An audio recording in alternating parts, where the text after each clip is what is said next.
جی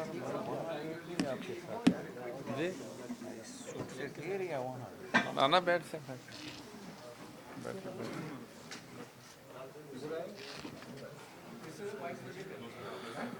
یہ والا اچھا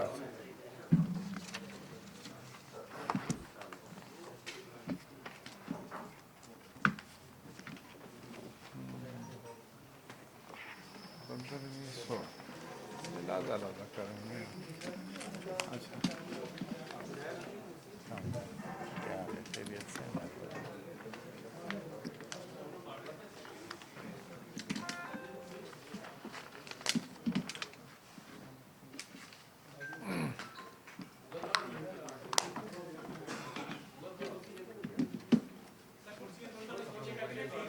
ہاں جی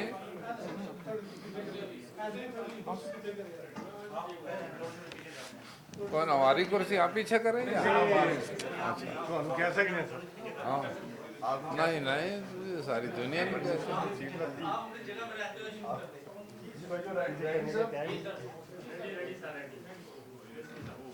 اچھا بسم اللہ بسم اللہ الرحمن بسم اللہ الرحمن الرحیم وما ارسلناک الا رحمۃ للعالمین صدق اللہ العلی العظیم الحمدللہ رب العالمین والصلاۃ والسلام علی رحمۃ للعالمین میں آپ سب کو آج ویلکم کہتا ہوں، خوش آمدید کہتا ہوں میڈیا کے تمام دوستوں کو، اور آپ کی توسط سے پوری پاکستانی قوم کے لیے یہ اعلان کرنا چاہتا ہوں کہ وزارت مذہبی امور و بین المذاہب ہمانگی نے سال 1447 ہجری کو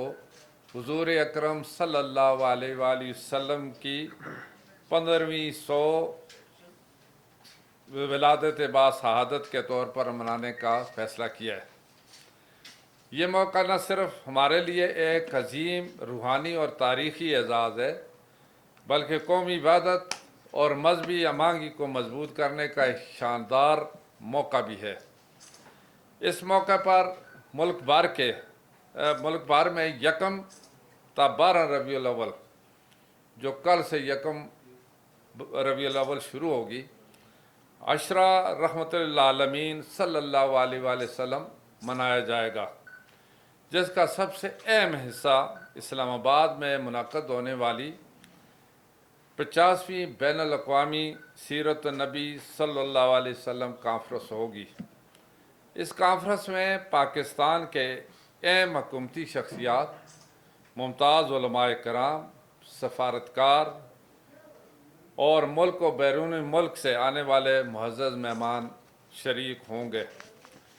اس سال کا مرکزی موضوع یہ ہے کہ سوشل میڈیا کے مفید استعمال کی تعلیم و تربیت میں ریاستی ذمہ داریاں، سیرت النبی صلی اللہ علیہ وآلہ وسلم کی روشنی میں۔ میں دوبارہ یہ پڑھتا ہوں کیونکہ اس کا خاص تعلق آپ لوگوں سے بھی ہے اور سب سے ہے۔ سوشل میڈیا کے مفید استعمال کی تعلیم و تربیت میں ریاستی ذمہ داریاں، سیرت النبی صلی اللہ علیہ وآلہ وسلم کی روشنی میں۔ یہ حشرہ ملک بھر میں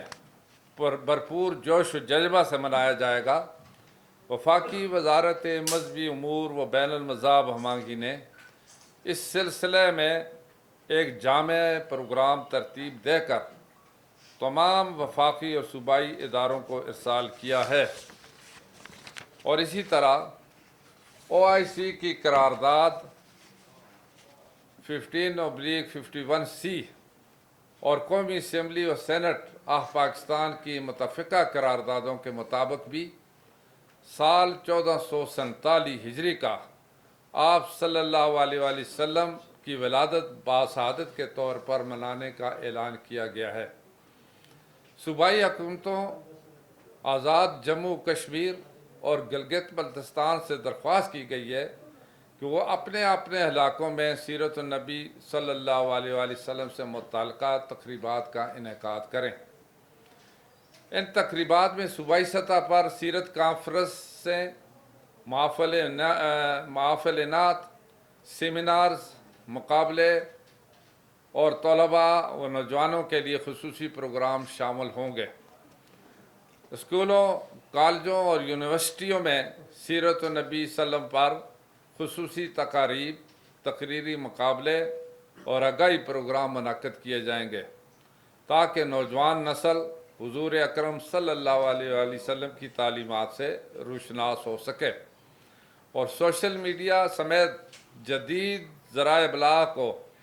مثبت اور تعمیری مقاصد کے لیے استعمال کرنے کی تربیت حاصل کرے۔ اسلام آباد میں ہونے والی بین الاقوامی کانفرنس کے ساتھ ساتھ ایک قومی قرآن و سیرت نمائش بھی منعقد کی جائے گی، جس میں قرآن و سیرت سے متعلق نمونے، مطبوعات اور ڈیجیٹل مواد پیش کیا جائے گا۔ 11 ربیع الاول کی شب ایک قومی محفل نعت کا بھی اہتمام ہوگا۔ نیز اس موقع پر قومی مقابلہ کتب سیرت، نعت و مقالات 2025 میں نمایاں پوزیشن لینے والوں کو انعامات سے نوازا جائے گا۔ تمام صوبائی حکومتیں آزاد کشمیر اور گلگت بلتستان اپنے اپنے فوکل پرسن نامزد کر چکی ہے تاکہ وزارت مذہبی امور کے ساتھ قریبی روابط اور مکمل ہماہنگی سے تقریبات کا انعقاد کیا جا سکے۔ ہر صوبے سے ان سرگرمیوں کی رپورٹس، تصاویر اور ویڈیوز وزارت کو بھیجی جائیں گی تاکہ ایک جامع قومی رپورٹ تیار کی جا سکے۔ یہ موقع صرف تقریبات کا انعقاد کا نہیں بلکہ ایک قومی عزم کا اظہار ہے کہ ہم حضور اکرم صلی اللہ علیہ وآلہ وسلم کی تعلیمات پر عمل کرتے ہوئے اپنی نئی نسل کی کردار سازی کر سکیں، انہیں امن، محبت اور رواداری کا پیغام دیں گے۔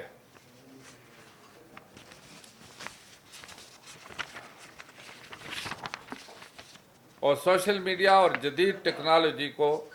مثبت اور تعمیری مقاصد کے لیے استعمال کرنے کی راہ دکھائیں گے۔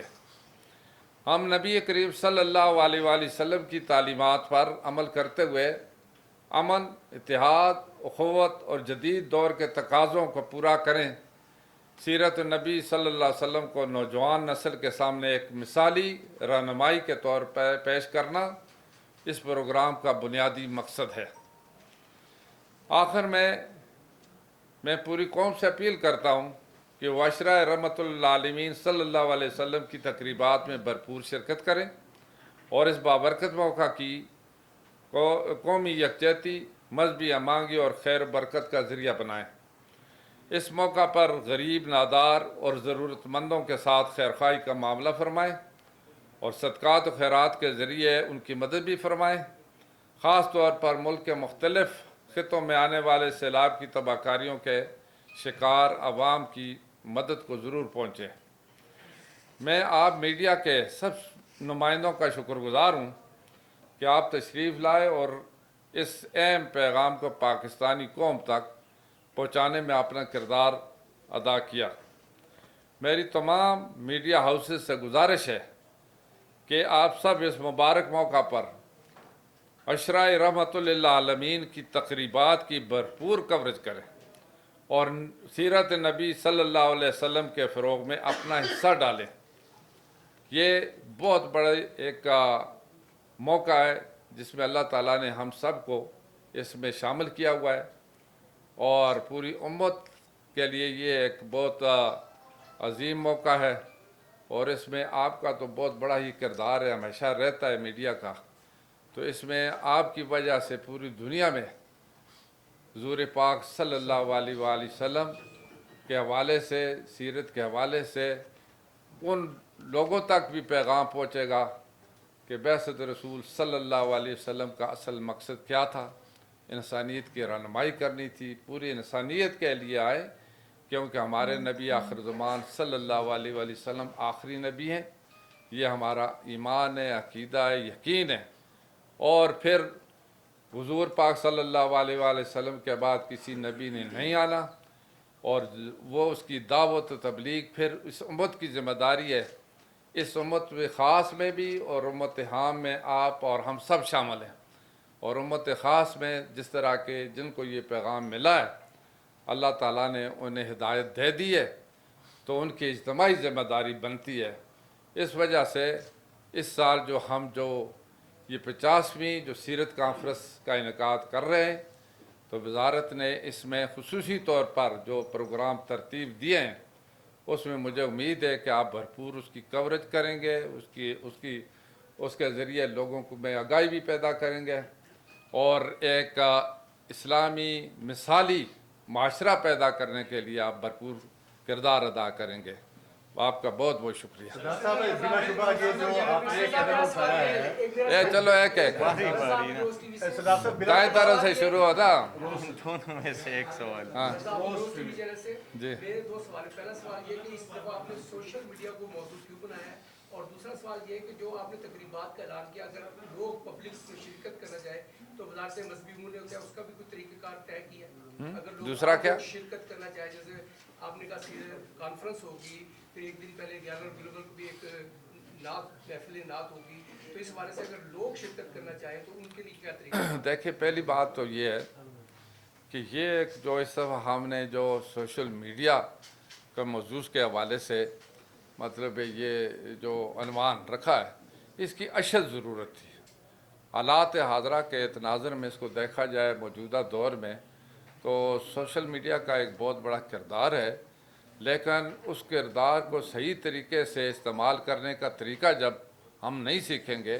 نبی کریم صلی اللہ علیہ وسلم کے حکم کے مطابق، تو پھر صحیح طریقے سے پھر عوام کی، انسانوں کی